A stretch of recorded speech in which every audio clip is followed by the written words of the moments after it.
Había regresado recién la noche anterior desde Valparaíso, que era donde estaba estudiando, en la Universidad Católica, y me vine porque había paro de movilización, paro de camioneros, y estaba suspendida las clases en la universidad, y llegué tipo 10 de la noche a Santiago, y me despertó el día 11 el sonido de los aviones, y desperté muy asustada, porque no entendía lo que estaba pasando. Yo estaba en mi casa en Santiago, en la casa de mi papá, y cuando ya desperté y logré entender lo que estaba pasando, me di cuenta de que estaba siendo efectivo el golpe militar, que ya había habido algunos intentos anteriores, pero no había pasado a mayores. Pero ese día fue muy difícil porque la movilización que hubo aérea, por la cercanía que teníamos con el circuito industrial de Vicuña Maquena, fue muy fuerte. Y todas esas fábricas estaban tomadas, entonces pasamos mucho susto al principio sin saber qué era lo que estaba pasando. No entendíamos mucho qué estaba pasando. Bueno, el 11 de septiembre de 1973 yo era estudiante, me encontraba en la ciudad de Chillán y era estudiante universitario de la Universidad de Chile y estaba estudiando la carrera de asistente social. El 11 de septiembre de 1973 yo tenía 17 años, era estudiante de cuarto año medio y era dirigente estudiantil. Ese día llegué a las 7 de la mañana al liceo para organizar la marcha que estábamos organizando con todos los estudiantes secundarios de Santiago para protestar contra la reforma educacional que quería implementar el presidente Salvador Allende. Esa reforma se llamaba Educación Nacional Unificada.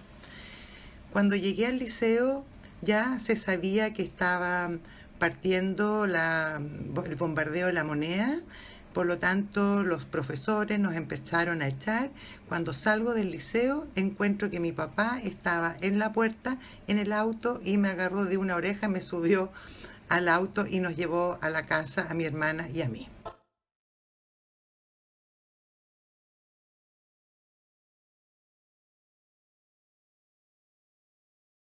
Como te dije, primero un susto, miedo, porque no sabía muy bien qué pasaba, pero después en el fondo sentí un poco de alegría, porque significaba terminar con todo lo que estaba pasando en ese momento, que afectaba directamente. Yo no me encontraba habitualmente en mi casa y había pasado un mes y medio más o menos con la universidad en toma y tratando de conseguir venirme de vuelta a Santiago hasta que estuviera todo en regla. Pero la verdad, así como profundamente sentí alivio, sentí pena por lo que estaba pasando, pero también era como difícil conjugar los dos sentimientos, que era estar alegre porque sentía que se iba a terminar todo el proceso que se había vivido anteriormente, pero también la incertidumbre de qué venía de ahí para adelante. Hasta que ya asumimos claramente de que había alguna intervención, de que se acababa el gobierno anterior y que íbamos a poder retomar la vida más o menos normal. Con mucha preocupación porque sabía de que las universidades iban a ser intervenidas por el régimen militar por la dictadura militar y muchos de mis compañeros, y al estar estudiando en una carrera comprometida con los cambios sociales que el gobierno de Allende estaba aplicando, muchos de mis compañeros iban a sufrir persecución, cárcel y tal vez muerte. Cuando mi familia nos enteramos que había un pronunciamiento militar, la verdad es que fue un momento de alegría. En ese minuto el país estaba muy politizado, había mucho desorden en lo político, en lo social, en lo económico, había mucho desorden en las familias, había mucho odio, muchas peleas. Hubo una alegría inmensa de saber de que no iba a estar más esa gente de la Unidad Popular porque tenían el país por el suelo.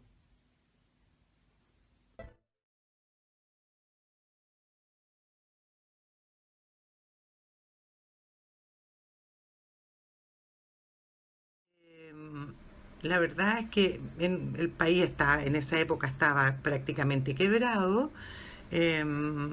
Por ser un golpe militar, un pronunciamiento militar, los demás países del mundo bloquearon económicamente a Chile. Sin embargo, de a poco se empezó la reconstrucción del país y empezó a crecer a niveles económicos bastante aceptables. Cambió porque me quedé sin radio porque la radio se la apropió el gobierno y se la embargaron al dueño que era del Partido Socialista, don Einar Lins, y yo me quedé sin trabajo y tuve que buscar otra parte donde trabajar y lo hice en una oficina del Tattersall, una firma de ganado.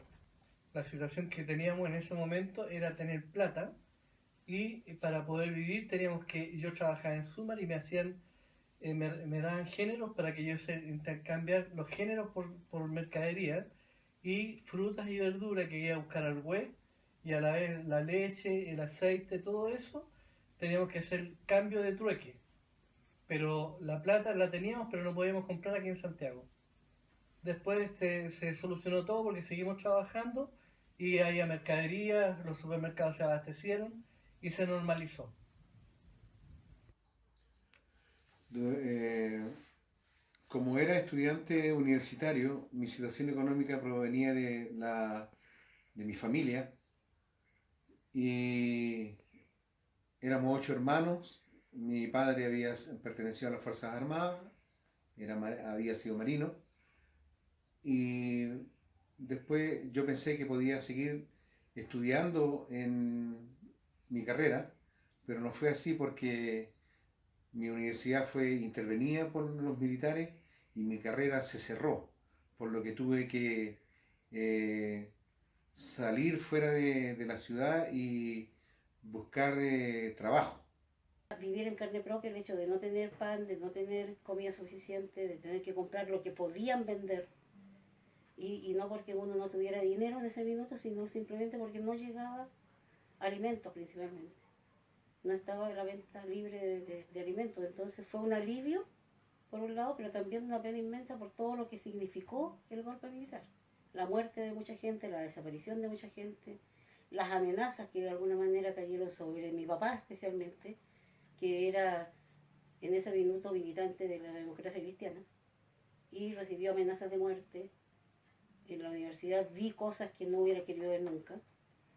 Vi, por ejemplo, al llegar a la universidad, antes del golpe, un compañero ahorcado a la entrada de la universidad y nunca supe claramente si fue asesinado y colgado ahí o él se suicidó. Entonces son cosas fuertes que uno no estaba acostumbrado a vivir.